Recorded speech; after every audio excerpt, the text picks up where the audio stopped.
You see the hydraulic jump every day in your sink, but did you ever wonder why it does happen? Well, physicists explain this phenomenon as a race between the liquid and the gravitational wave speed. In the internal zone, the water that falls perpendicular will flow gradually around the point of impact as a thin film of high speed, where gravitational waves propagate slower than the liquid. Therefore, they are carried away by the flow. The flow is called then supercritical. Follows this a sudden transition to subcritical flow, causing the liquid to get 5 times profound and slower in the outer zone. That occurs when the water encounters the boundary layer, where in its lower part the speed is too low, and the viscosity dominates. Because of the importance of friction in that layer, the gravity waves go faster than the liquid and are likely to go upstream, thus create a shock wave with the supercritical flow. And so water ends up jumping. But scientists still do not physically understand it. As for the liquid wall that forms, some think it is due to a boundary layer delamination, like in airplane wing. Others suggest that gravity ceases to be negligible from a certain radius, thus causes a mechanism of instability where one obtains an almost vertical slope, aka a jump.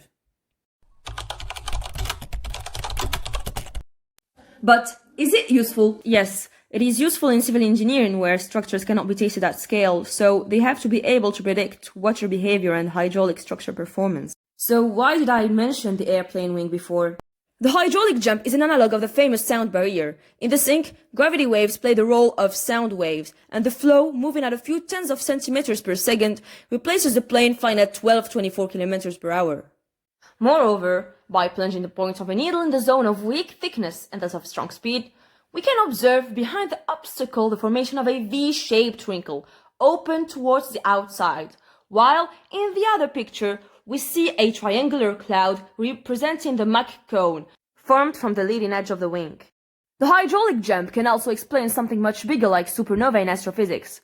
Many simulations describing this phenomenon have shown that the explosion of the star always presents an asymmetry, due to instability between the collapsing gas and the shock wave that precedes the supernova explosion. To model such a phenomenon, Thierry Fogliso and his team used an ingenious device, a reverse circular jump, in an experience called SWASI. Here, the hydraulic jump represents the accretion of neutrons. The results show that under certain conditions, instability develops and breaks down the symmetry in a similar way to what happens to neutron stars. My name is Zineb Sophia, and this was the hydraulic jump for you, an open research field of more than 500 years.